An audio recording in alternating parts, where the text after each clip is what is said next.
નમસ્કાર વિદ્યાર્થી મિત્રો, ચેપ્ટર 3 આગળ વધારીએ. આજનો આપણો ટોપિક વિદ્યુત ઉર્જા અને પાવર. તો જોઈએ આપણે અહીંયા આકૃતિમાં એક સુવાહક લીધેલું છે કે જેના અંત્ય બિંદુઓ A અને B છે. તો આવી રીતે A અને B અંત્ય બિંદુ વાળો એક સુવાહક આપણે ધ્યાનમાં લીધો, જેમાં વિદ્યુત પ્રવાહ આપણે દર્શાવેલ છે A થી B તરફ અને આ વિદ્યુત પ્રવાહ કેપિટલ I છે. હવે A પાસેનું સ્થિતિમાન લીધું છે VA અને B પાસેનું સ્થિતિમાન લીધેલું છે VB. હવે આ બંને જે વિદ્યુત સ્થિતિમાનો છે, કોણ વધારે કોણ ઓછું, કયા બિંદુ પાસેનું વિદ્યુત સ્થિતિમાન વધુ અને કયા બિંદુ પાસેનું વિદ્યુત સ્થિતિમાન ઓછું, એ કેવી રીતે નક્કી થાય? તો કે વિદ્યુત પ્રવાહની દિશા ઉપરથી. વિદ્યુત પ્રવાહ જે દિશામાંથી આ પ્રકારે જતો હોય, જોઈ શકીએ કે A થી B તરફ જાય છે, એનો મતલબ થશે કે A પાસેનું સ્થિતિમાન B પાસેના સ્થિતિમાન કરતા વધારે છે.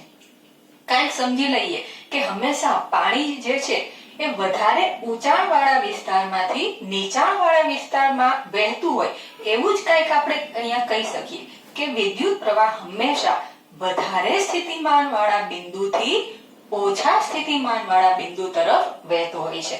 તો એના ઉપરથી પ્રવાહની દિશા પરથી આપણે કહી શકીએ કે A નું સ્થિતિમાન એ B ના સ્થિતિમાન કરતા હંમેશા વધારે હોય છે, કારણ કે પ્રવાહની દિશા દેખાડે છે આપણને. તો એના ઉપરથી આપણે કહી શકીએ કે VA ગ્રેટર ધેન VB. હવે જો A અને B વચ્ચે વિદ્યુત સ્થિતિમાનનો તફાવત મેળવવો હોય તો એ તફાવતને આપણે કીધો છે V જેટલો. તો V VA VB. બંને બિંદુઓ વચ્ચે વિદ્યુત સ્થિતિમાનનો તફાવત. આ તફાવત કેટલો થશે? તો કે પોઝિટિવ થશે. શા માટે પોઝિટિવ? ગ્રેટર ધેન 0 એટલે કે પોઝિટિવ. શા માટે પોઝિટિવ?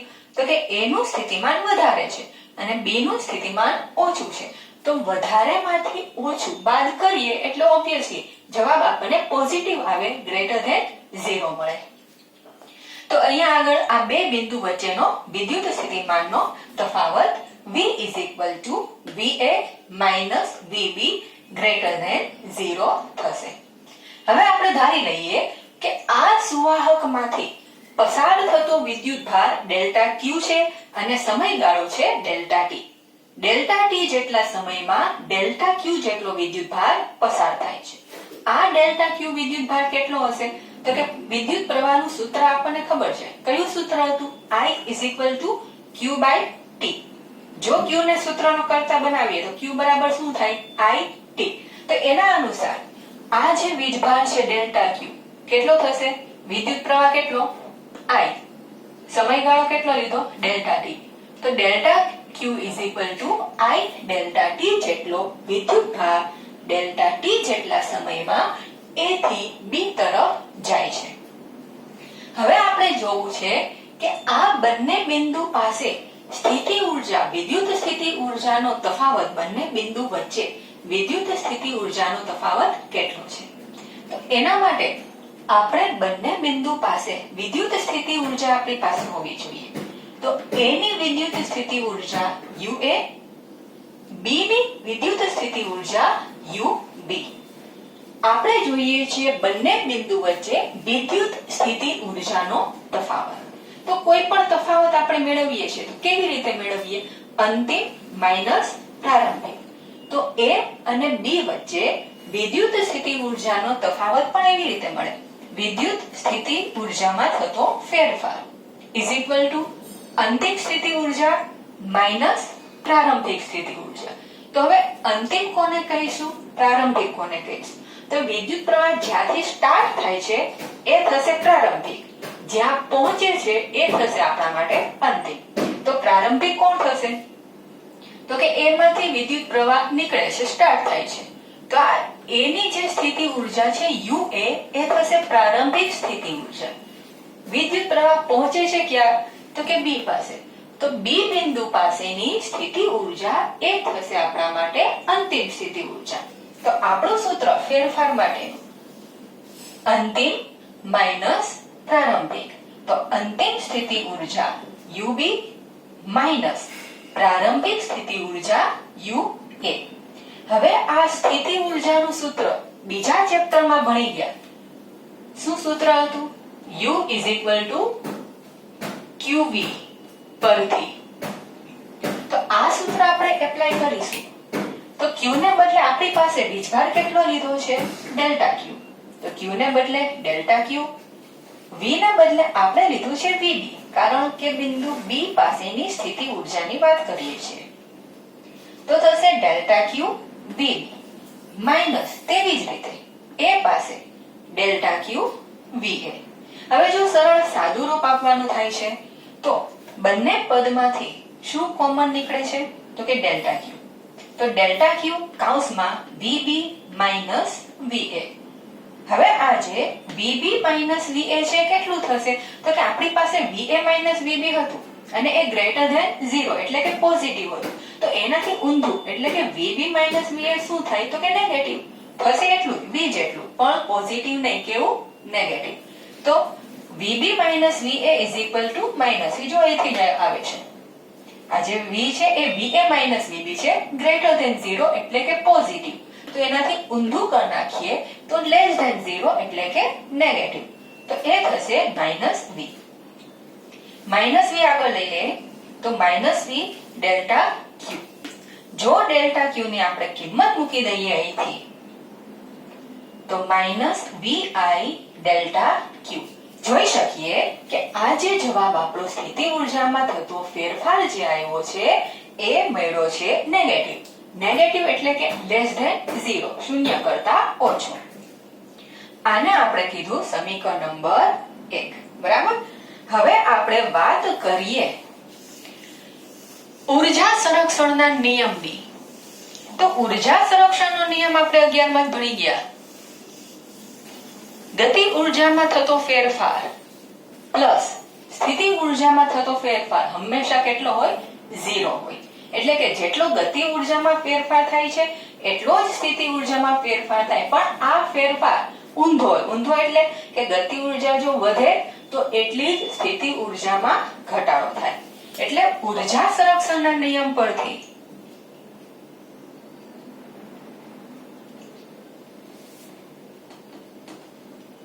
ઉર્જા સંરક્ષણના નિયમ પરથી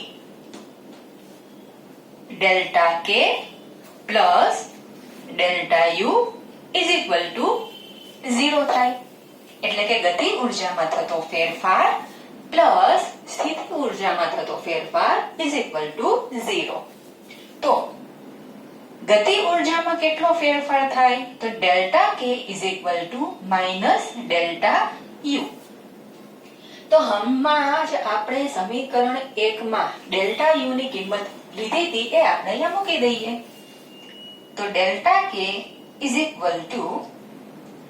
માઈનસ VI ડેલ્ટા T. આ જે માઈનસ છે એ આપણે આગળ માઈનસ લઈ લઈએ. તો માઈનસ માઈનસ શું થશે? પ્લસ. તો ગતિ ઉર્જામાં થતો ફેરફાર VI ડેલ્ટા T. જો જવાબ આવ્યો કેવો? પોઝિટિવ. પોઝિટિવ એટલે કે ગ્રેટર ધેન 0. ગ્રેટર ધેન 0 મતલબ કે ગતિ ઉર્જામાં શું થશે? વધારો થશે. તો જોઈ શકીએ કે સ્થિતિ ઉર્જામાં જેટલો ઘટાડો થાય છે એટલો ગતિ ઉર્જામાં વધારો થાય. પણ આ ક્યારે પોસિબલ છે?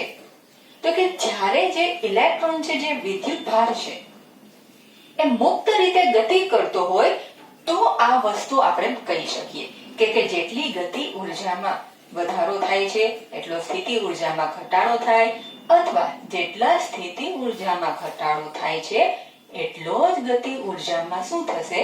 વધારો થશે. પણ ક્યારે? જ્યારે વિદ્યુતભાર અથવા ઇલેક્ટ્રોન મુક્ત રીતે ગતિ કરતા હોય ત્યારે. પણ વાત છે આપણે સુવાહકમાં જો વિદ્યુત ક્ષેત્ર લગાડ્યો હોય તો થશે શું? તો કે એ જે વીજભારો છે એ શું કરશે? ડ્રિફ્ટ વેગ કરશે. ડ્રિફ્ટ વેલોસિટી, ડ્રિફ્ટ વેગ કરશે. ડ્રિફ્ટ વેગ કરશે એટલે શું? તો કે ઘસડાઈને કરેલું સ્થાનાંતરને અનુરૂપ વેગ, એટલે આપણે કીધું તો ડ્રિફ્ટ વેગ. તો જોઈ શકીએ આપણે આગળ ભણી ગયા કે સુવાહકનું બંધારણ કેવું હતું, તો કે લેટિસ બિંદુ ઉપર કોણ ગોઠવાયેલા હતા? ધન આયનો.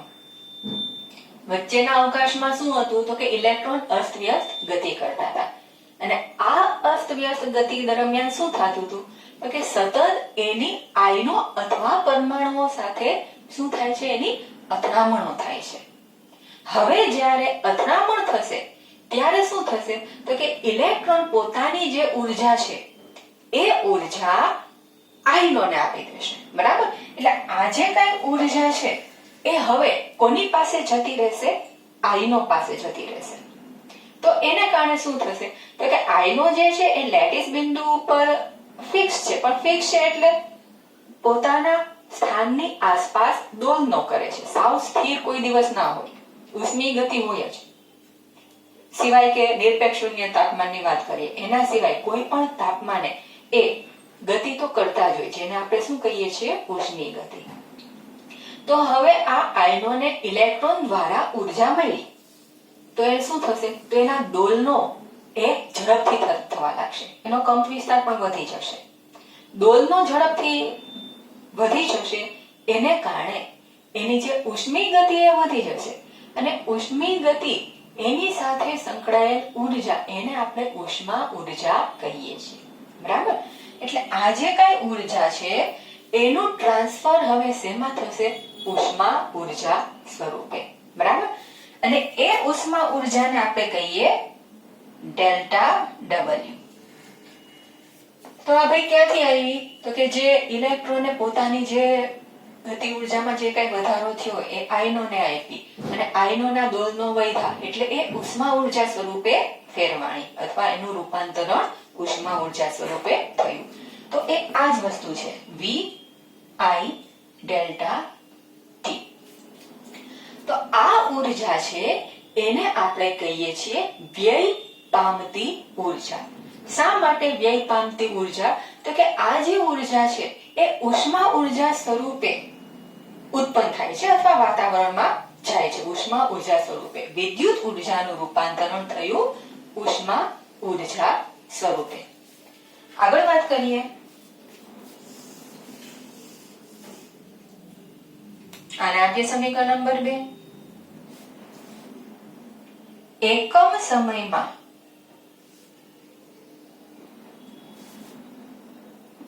વ્યય પામતી ઉર્જા એટલે કે પાવર.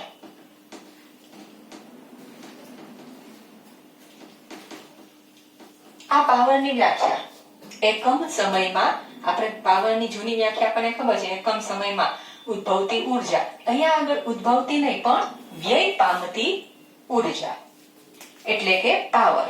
તો P is equal to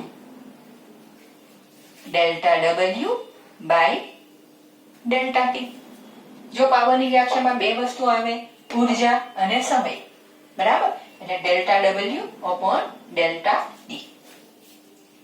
delta W ની કિંમત મૂકીએ સમીકરણ 2 માંથી, તો V I ડેલ્ટા T છેદમાં ડેલ્ટા T. એમને જોઈ શકીએ અંશ અને છેદમાંથી ડેલ્ટા T થશે કેન્સલ. તો આપણને સૂત્ર મળશે P is equal to V I. સમીકરણ નંબર 3. આ પાવરનું સૂત્ર. હવે ઓહમના નિયમનો ઉપયોગ કરીએ. V is equal to IR લેતા આ ઓહમનો નિયમ કે જે આપણે ભણી ગયા છીએ. V is equal to IR. આ સમીકરણમાં V ને બદલે IR લઈએ તો શું મળશે? P is equal to V ને બદલે IR મૂકીએ એટલે I બે વખત એટલે I સ્ક્વેર R. આ જે છે એ વ્યય પામતો પાવર કહેવામાં આવે છે. હવે અહીંયા આગળ આ જે પાવર વ્યય જે છે એ કોને કારણે થાય છે? તો કે અવરોધને કારણે. કારણ કે સુવાહકમાં જ્યારે ઇલેક્ટ્રોન ગતિ કરે છે એટલે સતત અથડામણ અનુભવે છે, એ જ એનો અવરોધ છે. જેમ અહીં અવરોધ વધારે તેમ પાવર વ્યય પણ શું થશે? વધારે થશે. એટલે અહીંયા આગળ પાવર વ્યય જે છે એ અવરોધને કારણે થાય છે એટલે એને ઓહમિક વ્યય કહેવામાં આવે છે અથવા ઓહમિક લોસ. શા માટે ઓહમિક શબ્દનો ઉપયોગ કર્યો? તો કે ભાઈ હમણાં કીધું એમ કોને કારણે થાય છે? અવરોધને કારણે. અને અવરોધનો એકમ શું હતો? ઓહમ. એટલે એના ઉપરથી આ પાવર વ્યયને ઓહમિક વ્યય અથવા તો ઓહમિક લોસ કહેવામાં આવે છે. આને જો જૂલનો નિયમ પણ કહેવાય. P is equal to I square R. શાબ્દિક રીતે કેવું હોય તો કેવી રીતે કહી શકાય? તો કે અહીંયા આગળ છે પાવર વ્યય એ વિદ્યુત પ્રવાહના વર્ગના સમપ્રમાણમાં હોય છે અથવા એકમ સમયમાં વ્યય પામતી ઊર્જા તે વિદ્યુત પ્રવાહના વર્ગના સમપ્રમાણમાં હોય છે. P is equal to I square R. આનું આપણે ઉદાહરણ લઈએ કે ભાઈ પાણીની ટાંકી આપણે જ્યારે ઉપર પાણીની ટાંકી ભરીએ છીએ કોના દ્વારા? તો કે મોટર દ્વારા આપણે ભરીએ છીએ. તો એ મોટર આપણે ચાલુ કરીએ છીએ તો થાય છે શું? તો કે વિદ્યુત ઉર્જાનું યાંત્રિક ઉર્જામાં રૂપાંતરણ. પણ 100% નથી થતું. જોજો એ મોટર ચાલુ હોય ત્યારે ગરમ થાય છે.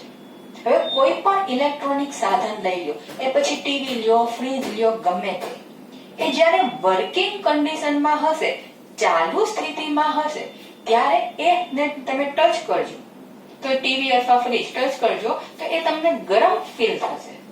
તો આ ગરમ ફીલ શા માટે થાય છે? તો કે એ જે છે એમાંથી ઉષ્મા ઉર્જા ઉત્પન્ન થાય છે. આ ઉષ્મા ઉર્જા ક્યાંથી મળી? તો કે એ વિદ્યુત ઉર્જાનો વ્યય થયો છે. વ્યય થતી વિદ્યુત ઉર્જા કે જે ઉષ્મા ઉર્જા સ્વરૂપે રૂપાંતરણ થાય છે, એટલે એને ઓહમિક વ્યય આપણે કહીએ છીએ. તો હવે જરૂરી નથી કે દરેક જગ્યાએ આ ઓહમિક લોસનો જો અમુક સાધનો એવા બનાવેલા છે કે જેમાં ઓહમિક લોસનો પણ ઉપયોગ કરી નાખ્યો છે. વૈજ્ઞાનિકોએ અમુક સાધનોમાં ઓહમિક લોસ ઉપયોગ થાય એવા સાધનો બનાવ્યા છે. યાદ છે? ધ્યાનમાં આવે કયા કયા સાધનો? તો કે તમે કહી શક્યો કે ઇસ્ત્રી. ઇસ્ત્રી શું છે?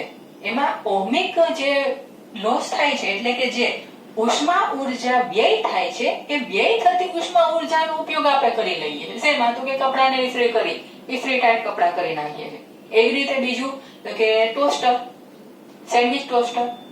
તો જે કઈ ઉષ્મા ઉર્જા ઉત્પન્ન થાય છે શું કામ આપણે વેરફાવીએ? સેન્ડવિચ ના બનાવી લઈએ તો એનાથી સેન્ડવિચ બનાવી લઈએ છીએ. તો અહીંયા આગળ વ્યય પામતી ઉષ્મા ઉર્જાનો ઉપયોગ થાય એવા પણ સાધનો બનાવેલા છે. ઇલેક્ટ્રિક કેટલી, વોટર હીટર, વ્યય પામતી ઉષ્મા ઉર્જા શું કામ વ્યય કરી દઈએ? પાણીના ગરમ કરી દઈએ. તો આ પ્રકારે અમુક સાધનો એવા છે કે જેમાં વ્યય પામતી અથવા ઓહમિક લોસનો ઉપયોગ પણ થાય છે.